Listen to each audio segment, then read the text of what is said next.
इतकं भटकून भटकून थकल्यावर आता इथेच थांबा. घरी पोचल्यावर पुढे कुठे जायचं असं कसं विचारता येईल? जो संपतो तो देवावरचा विश्वासच नाही. तुमचं काम झालं नाही तर तो विश्वासच नाही. जीवनात प्रगती करण्यासाठी अडचणी येतच राहतात. माणूस अनुभवातून शिकतो आणि अनुभव देण्यासाठी आपल्याला अस्तित्वाची गरज असते.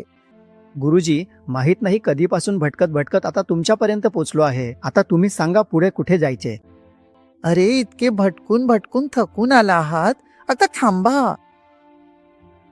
आमची ही शाळा अशी आहे की इथे जो एकदा उत्तीर्ण होतो तो इथेच स्थिरावतो. इतर शाळांमध्ये जो विद्यार्थी उत्तीर्ण होतो तो तिथून पुढे निघून जातो. ही तसली शाळा नाहीये. पुन्हा पळवट हवी.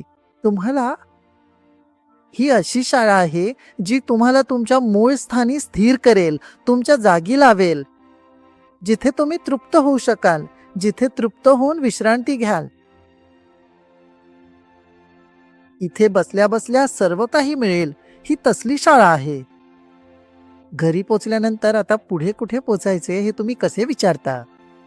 घरी पोचला धो, विश्रांती घ्या. गुरुजी, विश्वास संपत चाललाय, काय करू? चांगली वाढे.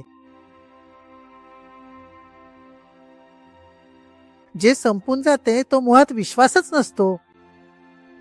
सर्वात आधी तर तू तुझ्या आयुष्यात कशापासून तरी वाचण्यासाठी धडपड किंवा प्रयत्न करत आहेस, आणि मग गुरु असो वा देव त्याला केवळ एक साधन बनवले, प्रयोग बनवला किंवा एक निमित्त बनवले. तर अशा ठिकाणी विश्वास तर तुटतच राहणार, आणि जितक्या वेळा तो तुटतो आणि आतून खरी श्रद्धा पुन्हा जागृत होऊ लागेल. जी खरी श्रद्धा असते, जे सत्य असतं ते कधीच तुटत नाही. जे काही तुटताना दिसते आहे त्या केवळ वरवरच्या तुमच्या स्वतःच्या आशा आहेत. एक महिला आमच्याकडे आली होती. ती एका विशिष्ट मुलाच्या प्रेमात पडली होती. तो मुलगा त्या महिलेपेक्षा लहान होता आणि म्हणाली, तुम्ही देव आहात, काहीही करू शकता, मात्र त्या मुलाशी लग्न लावून द्या. आणि आमच्या देवत्वावरच प्रश्नचिन्ह उपस्थित केले. तो मुलगा तर लग्न करूच इच्छित नाहीये, तो हिच्यापासून खूप लांब पळतो.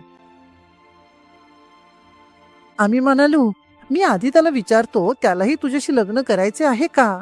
त्याला तर करायचे नाहीये. ती म्हणाली, नाही, तुम्ही त्यांचं मन बदलून बघा. तुम्ही त्यांच्या हृदयात शिरून काहीही करू शकता, हे मला चांगलंच माहित आहे. तुम्ही त्याच्या मनात शिरून त्याचे मन बदलून टाका.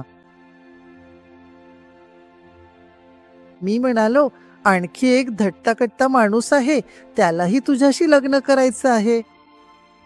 तोही मला हेच सांगतोय, तुम्ही त्यांच्या मनात शिरून त्यांचं मन बदलून टाका.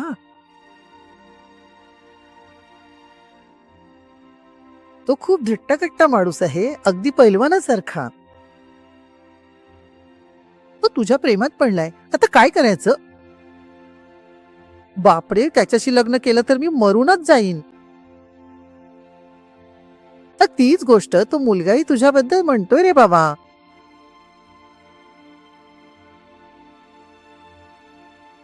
हा तुझा विश्वास आहे की तुझा लोभ आहे?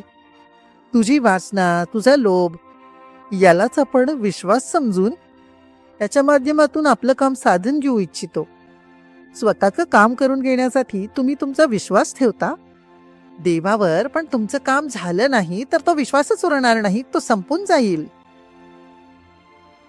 आता काम मोठं झालं की देव, तुझी इच्छा मोठी झाली की देव. अरे जरा समजून तर घे, काय मोठ रे. ईश्वराला तुम्ही एखाद्या नाण्यासारखं वापरू इच्छिता आणि तसंच गुरूंना सुद्धा चलन बनवून टाकता. वापर करा. श्रद्धा आणि विश्वास जीवनात आहे. जीवनात प्रगती करण्यासाठी, उन्नती करण्यासाठी अडचण तर येतच राहतात. कोणाच्या आयुष्यात का आलं नाही? भगवान कृष्णाच्या आयुष्यात संकट आलीत का? श्री रामचंद्र बुद्धांच्या आयुष्यात संकट आली नाही? महात्मा गांधींच्या आयुष्यात संकट आली नाहीत का?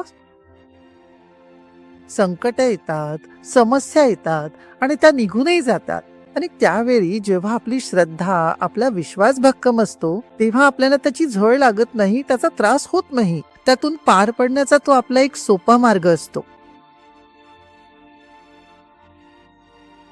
टाळ्या कुठतं रात्री हातात एक मिळमिळती पणती का असेना, अवलो पाऊल आपण पुढे जाऊ शकतो. ती पणतीही विझवून बस लागतं, तर मग लोक ते विसरण्यासाठी दारूच्या आहारी जातात, हो ना? म्हणून विश्वासही खूप मोठी गोष्ट असते. छोट्या छोट्या गोष्टींत हे काम झालं नाही तर विश्वास तुटला जी, ते काम झालं नाही तर विश्वास तुटला जी, या तर खूपच किरकोळ गोष्टी आहेत. हा अपरिपक्व विश्वास आहे. म्हणून मी म्हणालो, बरं झालं तुझं काम झालं नाही आणि विश्वास तुटला. चला 2-3 वेळा तुटू दे, बघूया काय होतंय ते. कुठेतरी ताळ्यावर तर याल. गुरुजी, जेव्हा कोणी तुमच्यावर खूप प्रेम करतं आणि तेच तुमच्या साधनेच्या मार्गात अडथळा ठरतं, तेव्हा काय करावं? त्याला प्रेम म्हणत नाहीत, मोह म्हणतात. मोहात तर अडथळाच असतो दाहू. तर मोहाला प्रेमात बदला. प्रेमाचा अर्थ हाच असतो की मला काही नकोय, मला तुमच्या उपयोगी पडायचं आहे, हे प्रेम असतं. गुरुजी, मी गेल्या 4 वर्षांपासून आर्ट ऑफ लिव्हिंगशी जोडला गेलो आहे आणि जवळजवळ रोज सुदर्शन क्रिया करतो, ज्याचा मला शारीरिक आणि मानसिक दृष्ट्या खूप फायदा झाला आहे. मला असं वाटतं की इतर लोक जे कोर्स करू शकत नाहीत त्यांनीही सुदर्शन क्रिया शिकावी. असा काही उपाय आहे का की कोर्सला न जाता त्यांना सुदर्शन क्रिया शिकवता येईल? मी सुद्धा याबद्दल खूप विचार केला की सर्वांना कसं सांगू, पण ते शक्य होत नाही. मग ते असंच आहे की मेनू कार्ड वाचलं, टेलिव्हिजनवर पाहिलं की आहारात काय काय मिळत आहे आणि आपल्या टेबलावर काहीच आलं नाही, असं होऊन जातं.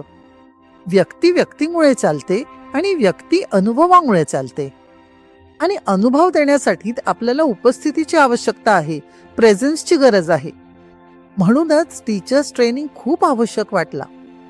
बघा, सर्जरीबद्दल खूप सारी पुस्तकं लिहिलेली आहेत.